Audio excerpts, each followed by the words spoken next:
Well, hello, everybody, and thank you for tuning in to the Color of Money podcast. It is your girl, Julia Lashay, and I am honored to be with my co-host, Uncle Emerick Peace. Except for last week, he told us he didn't want us calling him Uncle no more because we was making him feel old. No, but I'm good. That's okay. Okay.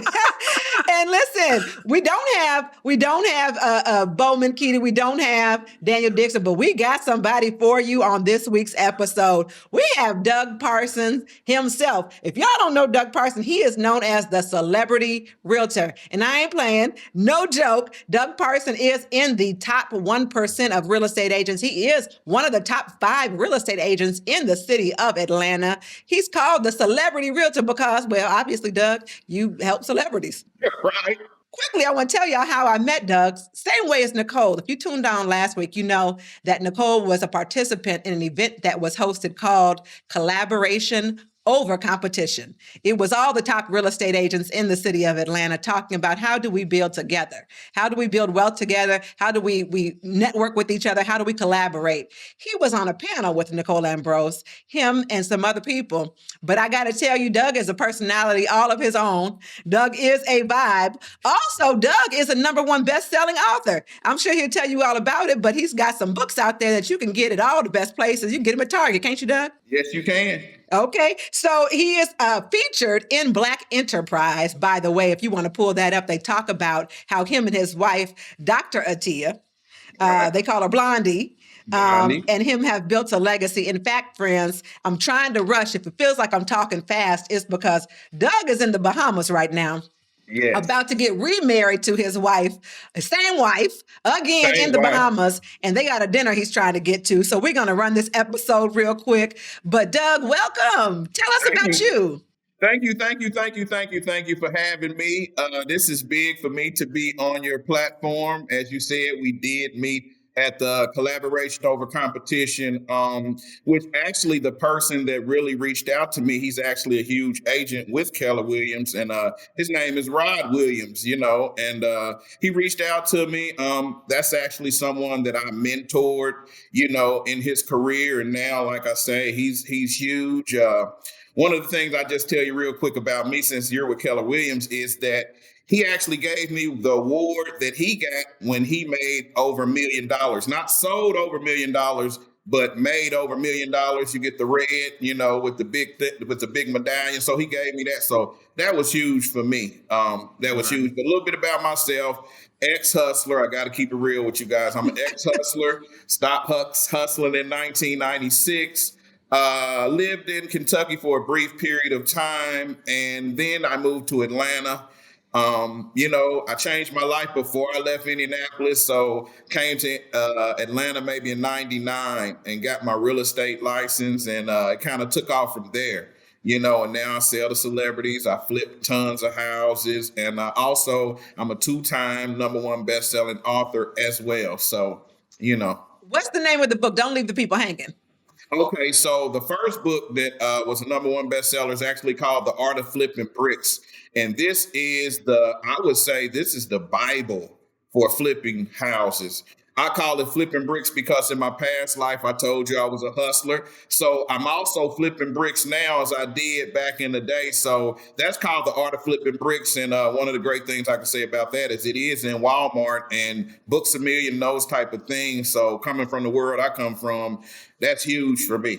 And also, the second book is called We Nailed It, and this is with my wife, Real Estate Blondie, and it's called We Nailed It, and it's the blueprint for real estate and relationships. So we was getting a lot of money together, and we saw a lot of people out there, and it was just the spouse or one of the spouses was getting to the bag. So we wanted to kind of pull it all together, and it's great when you can get money with your significant other.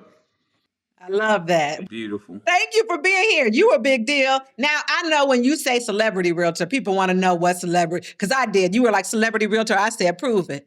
Who? Right. And what you So say, Doug? I said, well, I am the celebrity realtor, and I've got opportunity, and I've been blessed to work with some of the best of them. So, I've worked with the TIs and Tiny, and I've worked with Safari, ATL Jacob for a lot of you young guys. I work with him. I also work with for all the vegans, Slutty Vegan, as well as and her and Derek. Also, I've worked with him. He has Big Dave Cheesesteak. Coach K. I can keep going. It's just a blessing. Yeah, yeah. All of it together is impressive. The fact that you have built an empire with your wife, and you talk about relationships, because in Right, real estate everything is about relationships. But this podcast is about helping people of color, Black people, or any people build right, wealth by earning more, learning more, right, and doing it together and collectively. So you are exactly what this podcast is about. right, So I'm sure you're going to share with us a little bit about that journey. You told us already how you got into real right. estate, but how did you become so successful? A lot of hard work, dedication, I had a lot of days I was broke and didn't have money, and that's really what kept my fire going. But I'll say this, if you selling real estate, or if you're in real estate, you need somebody that's going to inspire you. So I choose to be the inspiration for a lot of people, but I was inspired by a young lady. Well, she's older than me, but her name is Elizabeth Johnson. So I come from the Midwest. So when I saw her, she looked like me. And where I was from, she had cornrows. She was African American. She took me to her multi-million-dollar house and showed me around. And this was all from real estate. And as I said, I came from another world. So it was like, for me to see that legitimately, it inspired me so much to sell real estate. So the first thing I did in real estate is I was doing a bunch of broker price opinions, and that's for every major bank in the country. I worked for them. They paid me for my opinion on values. You know what I mean? So like they would send me houses, tons of them. I might do 100 of them a month back then. So I was making well over six figures before I sold a house with my real estate license, doing these broker price opinions. So how I got into flipping is, so the banks are paying me to tell them how much the houses are worth, right? So eventually, when it got bad, when the market crashed, they started saying, hey, do you want to sell some of these houses that you valuing for us? I'm like, sure. Hence, I started selling a ton of houses because I was the foreclosure king. You know what I mean? Uh-huh. So, and that used to be a name of one of my companies. But so anyway, they gave them to me. But when I started looking at what I was making, and then I would know what I was selling to my investors for, and then they would come back after they renovated the houses and have me sell them for them. And when I saw the tens of thousands or $100,000 that they was making, that's when I kind of said, you know what, I got to actually start buying some of these myself. And that's actually how the art of flipping bricks was born. I love it.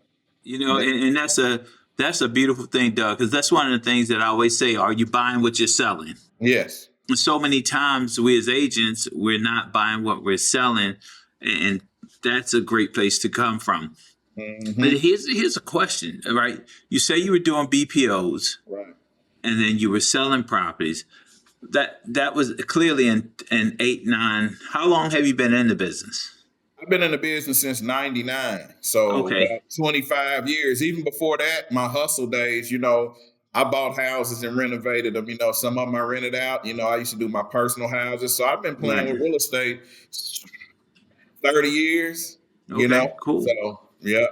So the book that you have about building and flipping houses, the art of flipping, tell us a little bit about that and kind of what the steps are and what you go through in that book. Okay, so that book, and like you said, you put here to help people get to what. So I'm like, when I wrote this book, it was like a lot of people, like say for instance, Grant Cardone.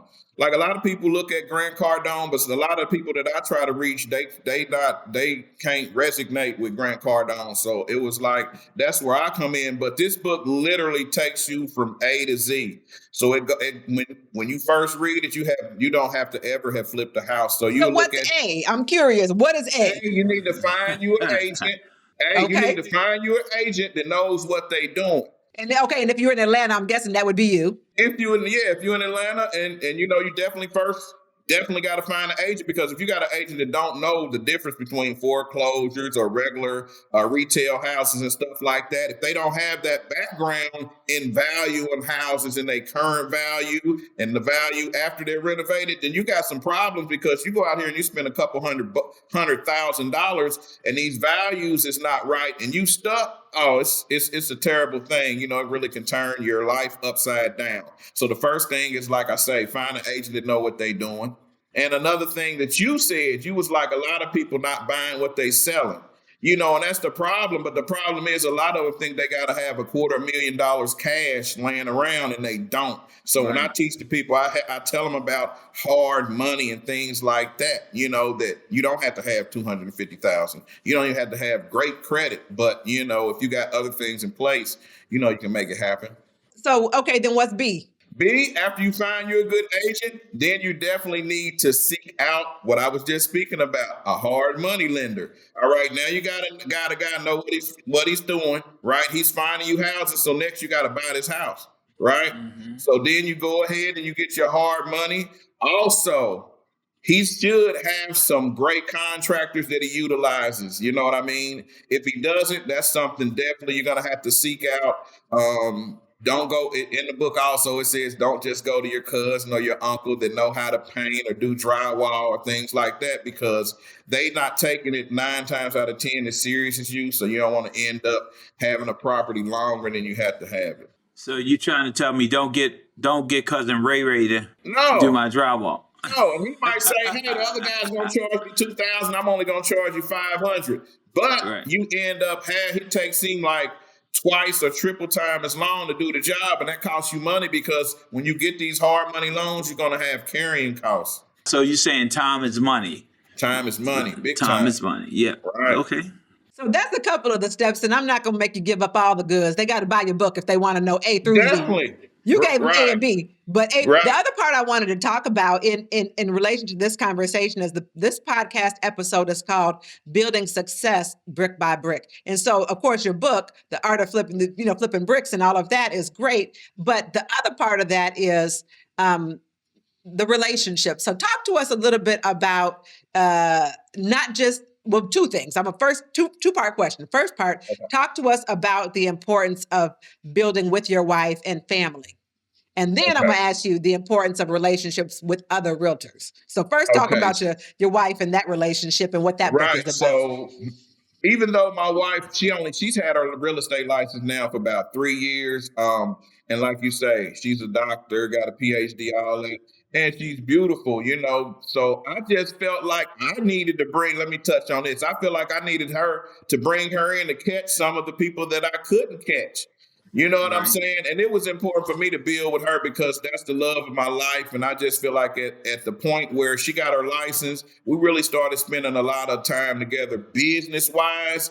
And I didn't want to just be making all this money and she just making a little bit of the money. So, at the point where I felt like she was just my right-hand woman, it was like, babe, I just want to bring you in 50-50 on this. It'll be great for our legacy. All the women can see that you can do it too in the real estate business and flipping business as well. So it was really a thought for the whole family. And we actually have meetings, not just with our family, but with our whole extended family, grandmothers, cousins, and all. Listen, we set up a program actually where no matter what they donate, they can make 15 or 20% off their money every 6 months. So, a lot of them are doing some things to put themselves in position so they can work with us on that note. So it's not just a business, it's a legacy building adventure. It is. I like that. Actually, my 2 sons, one of them is an engineer. He's been an engineer for about 3 years. And my other son, he's in communications. They both just graduated. Well, one graduated from college 3 years ago. One just graduated about a month ago. And they actually just passed their real estate license Friday, I think it was. Friday. One passed Thursday, one passed Friday. So I'm really trying to, I sit back and look. Congratulations. But I think that's the beautiful part of the story is how you brought your whole family into it. Like I mentioned, Daniel, our other co-host, he is not on today, but Daniel owns a real estate franchise, and the entire staff is his family, That's big. And so that is big. Why do you think it's so important? And why was that so important to you to pull your family in like that? Like you said, it's not just your wife. You have your extended family involved in this real estate investing and flipping. Why was that so important to you? It was so important for me, for my legacy, to bring my boys in for the most part. Like, I want them to be able to teach their sons and teach their sons. And they be like, I remember my great, great, great grandfather, Doug Parson, and he was doing this and that. And like, really, that's you can change generations. You know what I'm saying? You can change a lot of people's lives, So I just wanted to keep it going.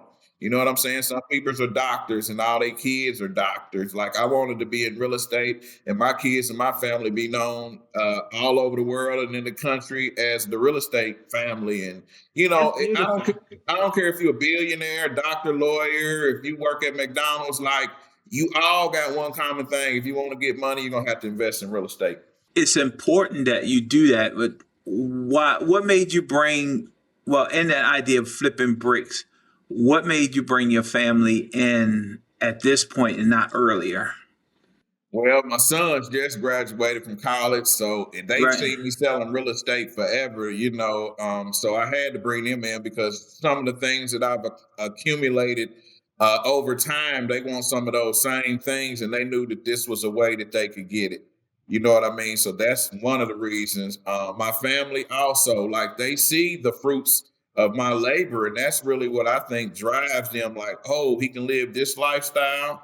You know what I'm saying? And he sells real estate because, a lot of people go to college, and I don't knock it. My kids went, and everything like that. But college is not for everybody. So I just think real estate is a way that people can spend $500 or $600 and get a real estate license versus spending $30,000 a year, whatever it may be, and you able from spending this $600 or $700 on this class, you can make hundreds of thousands of dollars.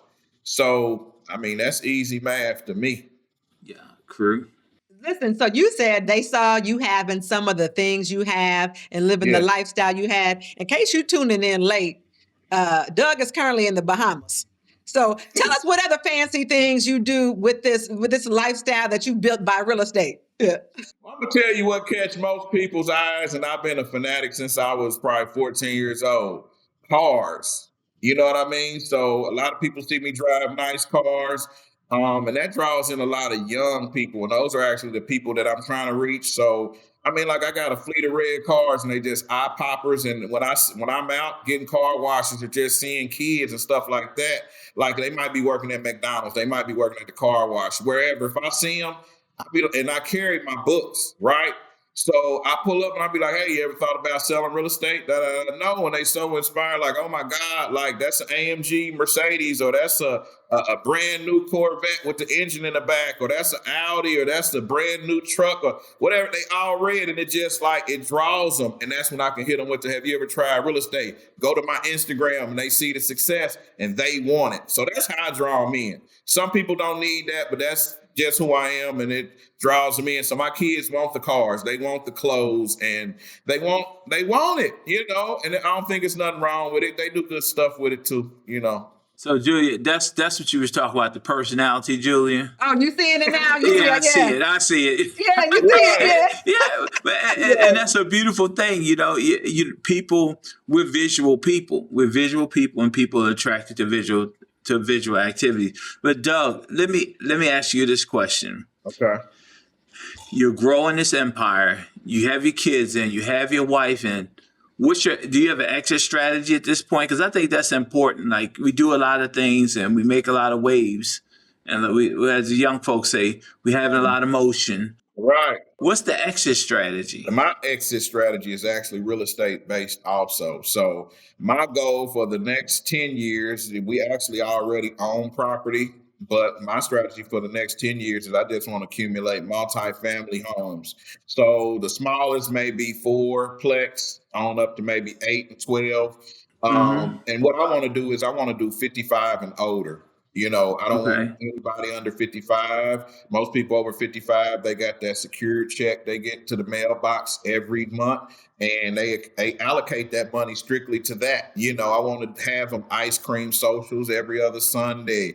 I want to bring them in and have movies maybe the first Friday every other month, so they just, and the reason I'm saying this is because my wife's grandmother lived in a building like that, and those people were in there till they passed away, and they always paid on time. So I don't want to go the route. And that's another route you can go, with using the Section 8, and your check is going to be there every month. That's fine. Right. That's solid money too. But when you get into these multifamilies and renting and stuff, you want your stuff to be secured. You don't want to have to chase people for your rent. So I'm choosing the over 55 way. That's a good model, and that's a good strategy. And I like that you're giving people something to do, and some Yeah. activities and a life worth living. I call that. But Right. so this episode, again, I keep going back to it. It's called Building Success Brick by Brick. And you Right. talked about flipping houses as part of that. You talked about leaving a legacy, bringing your family in as part of that. You talked about your exit strategy being part of real estate. What else would you say, or what advice would you offer to somebody who's looking to build success or to basically walk in your shoes and do what you're doing? I would say this. I'm going to give Keller Williams a big up right now, even though I'm not an agent with Keller Williams.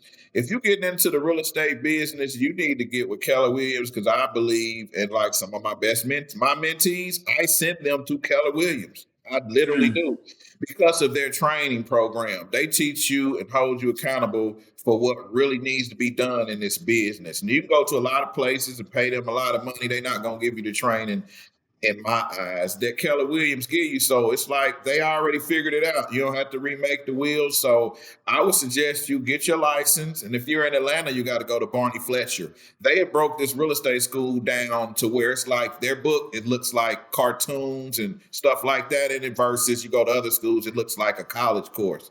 So I would tell them to go to Barney Fletcher, and after that, go to Keller Williams, and so they can put your boots on. And that's even for my boys. It's like they like, all right, Dad, now you got to go get your broker's license. And I never wanted to be a broker because I got so much other stuff going on. So it's like, no, we probably gonna, go over to Keller Williams so you can, get it together. Look at Unc shaking his head. He says, "No, you don't want all those. You don't want the problems, huh?" You don't want that smoke. Nope. No. You don't want that smoke. And I'm not knocking those guys. The guy got 600 agents and 100 agents. Like, I'm rooting for them. But me, I'm flipping so much. I got TV shows going on and stuff like that. What TV shows you on, Doug? Tell us about it. Well, this is a TV show that we've been working on for a while, and it's going to consist of me, Real Estate Blondie, Young Jock, and also his wife, which is my preferred closing attorney, and also a couple called the Lancasters. Also, he's a retired veteran. He's still a young guy, though. He's out here flipping and stuff, driving Maybachs, and we're going to show y'all what it is. Yeah, when does that come out? We actually got several different ways we can go right now, so I would definitely say near the end of the year, top of 2025. Like, we trying to see which way we going to go, but it already's major stations looking, so it's a blessing. I like that. That's better. Forget what was I watching last night? Selling Manhattan? No, forget Selling Manhattan. I'm trying to see what Doug and them doing. You know what? Because we got to show them a different aspect. Like, I love those guys selling Manhattan, selling California, all of that. But guess what? The art of flipping bricks is going to Atlanta. It's going to Florida. It's going to Miami, New York, all that too. So people can look at us and be inspired as well that can't really resonate with those. That's exactly correct. I love that. I love that. And by the way, I love that show too, just in case he want to put us on it. Let me just say that. Let me just make sure I say we love that show. Look at Doug was like, I love that show. Just in case you want to put us on it. Yeah. I do. Yeah, I do love him. No shade. Ain't a hating bone in my body. Yeah. So Doug, I hear television show, I hear flipping bricks, I hear flipping houses, I hear real estate sales. If you had to say, this is the place that I absolutely love and I could give up everything else, which area of real estate would you focus primarily on and just give up everything else? If you had to let everything go and keep one thing, which one would you keep? Flipping. Why? So I would keep the flipping. Why?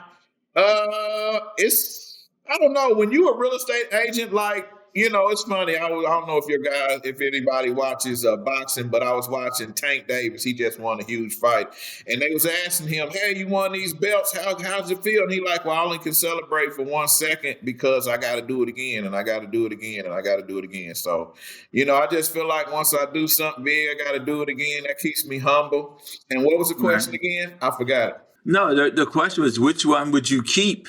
And why? Right. I would definitely keep the flipping, man. That's my passion. And people always ask me, like, even you asked my exit strategy. That's my exit strategy. But and I think I'll be through flipping when I'm about 90. Damn, you got as long as I'm breathing, I'm gonna be flipping.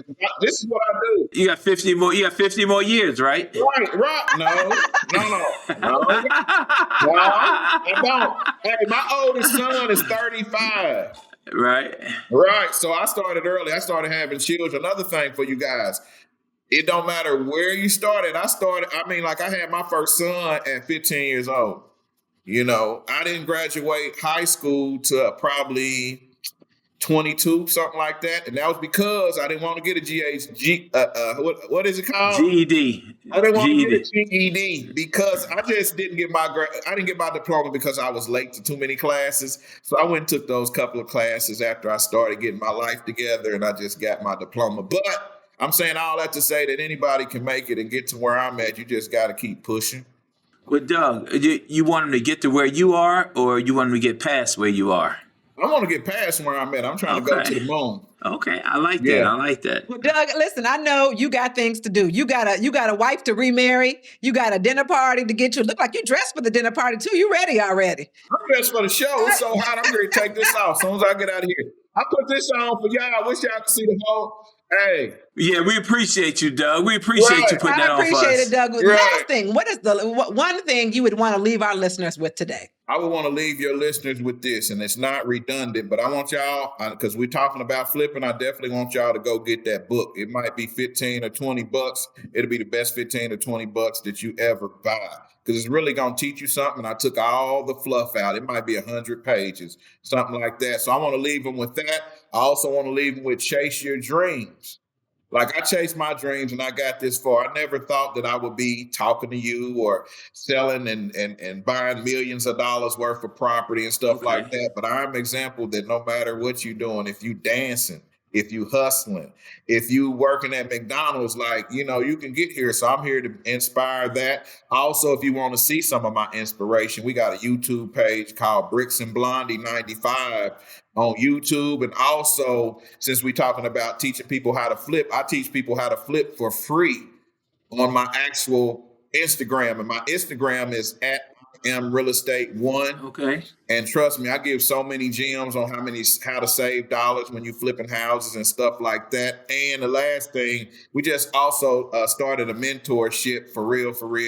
And if you want to learn about that, you can go to bricksandblondie.org. And we giving great prices teaching people how to flip. And I'm aiming for the less fortunate, the people that have been looked over, and the people who really don't think they can do it. That's who I aim, and that's why I made the book and did the book in layman's terms and didn't have no fluffs, because I'm really one of the guys out here that's really trying to help people. Because for me, it's past the money right now. It's really about helping people. That's where I get my blessings at. I love that, Doug. Thank you for taking the time out of your trip in the Bahamas to speak with us. You are exactly what this podcast is about. You've been a fabulous guest, and we appreciate you coming on today. For everybody else, thank y'all for joining us today for the episode of Color of Money podcast. This one we call Building Success Brick by Brick with Doug Parson. Buy his book, go to his YouTube, check out his Instagram, and then y'all take care until next time. Appreciate it. God bless. Thanks, Doug. All right. Appreciate it, Unc. This podcast is for general informational purposes only. The views, thoughts, and opinions of the guest represent those of the guest and not KWRI and its affiliates, and should not be construed as financial, economic, legal, tax, or other advice. This podcast is provided without any warranty or guarantee of its accuracy, completeness, timeliness, or results from using the information.